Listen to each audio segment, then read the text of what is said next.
एक बार भगवान विष्णु गरुड़ जी पर सवार होकर कैलाश पर्वत पर जा रहे थे। रास्ते में गरुड़ जी ने देखा कि एक ही दरवाजे पर दो बारातें ठहरी थीं। मामला उनकी समझ में नहीं आया। फिर क्या था, पूछ बैठे प्रभु को।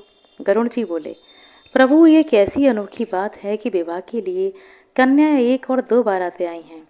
मेरी तो समझ में कुछ नहीं आ रहा है। प्रभु बोले, हाँ, एक ही कन्या से विवाह के लिए दो अलग अलग जगह से बारातें आई हैं। एक बारात पिता के द्वारा पसंद किए गए लड़के की है और दूसरी बारात माता के द्वारा पसंद किए गए लड़के की है। यह सुनकर गरुड़ जी ने कहा, आखिर विवाह किसके साथ होगा? प्रभु ने कहा, जिसे माता ने पसंद किया और बुलाया है उसी के साथ कन्या का विवाह होगा, क्योंकि कन्या का भाग्य किसी और के साथ जुड़ा हुआ है।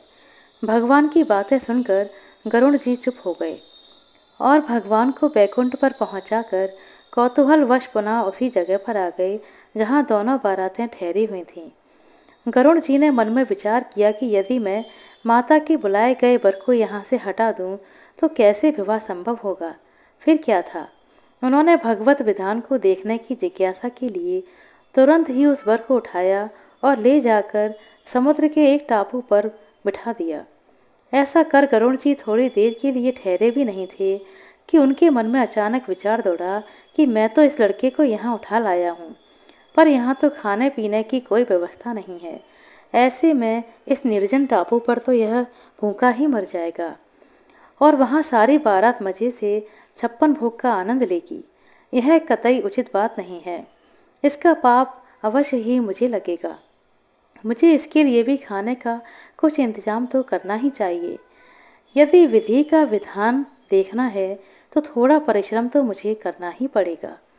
और ऐसा विचार करके वे वापस उसी स्थान पर फिर से आ गए। इधर कन्या के घर पर स्थिति यह थी कि वर के लापता हो जाने से कन्या की माता को बड़ी निराशा हो रही थी, परंतु अब भी वह अपनी जिद पर अड़ी हुई थी। अतः कन्या को एक भारी टोकरी में बिठाकर ऊपर से फल फूल मेवा मिष्ठान आदि सजाकर रख दिया गया, जिसमें कि भोजन सामग्री ले जाने के निमित्त वर पक्ष से लोग आए हुए थे। माता के द्वारा उसी टोकरी में कन्या को छिपाकर भेजने के पीछे उसकी मंशा यह थी कि वर पक्ष के लोग कन्या को अपने घर ले जाकर वर को खोजकर उन दोनों का ब्याह करा देंगे। माता ने अपना यह भाव किसी तरह होने वाले समधी को भी सूचित कर दिया। अब संयोग की बात देखिए, आंगन में रखी उसी टोकरी को जिसमें कन्या की माता ने विविध फल मेवा मिष्ठान से भरकर कन्या को छिपाया था, गरुड़ जी ने उसे भरा देखकर उठाया और ले उड़े। उस टोकरी को ले जाकर गरुड़ जी ने उसी निर्जन टापू पर जहाँ पहले से वर को उठाकर ले जाकर उन्होंने रखा था, वर के सामने रख दिया।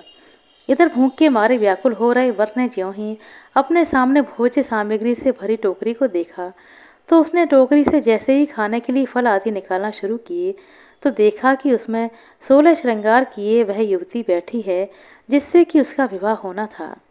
गरुड़ जी यह सब देखकर दंग रह गए। उन्हें निश्चय हो गया कि हरि इच्छा बलवान।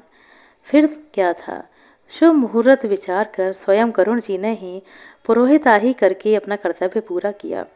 वेद मंत्रों से विधि पूर्वक विवाह कार्य संपन्न कराकर वर वधू को आशीर्वाद भी दिया और उन्हें पुनः उनके घर पहुंचा दिया। तत्पश्चात प्रभु के पास आकर सारा वृतांत निवेदन किए और प्रभु पर अधिकार समझकर झुंझलाकर बोले, प्रभु, आपने अच्छी लीला की, सारे विवाह के कार्य मुझसे ही करवा लिए। भगवान गरुड़ जी की बातों को सुनकर मंद मंद मुस्कुरा रहे थे। आशा करते हैं दोस्तों आपको हमारे द्वारा सुनाई गई है छोटी सी कहानी अच्छी लगी होगी। कहानी अच्छी लगी हो तो कृपया लाइक कर दें, शेयर कर दें। चैनल पर नए हैं तो सब्सक्राइब कर लें। अपना कीमती समय देने के लिए बहुत बहुत धन्यवाद। मिलते हैं अगले वीडियो में, तब तक के लिए नमस्कार।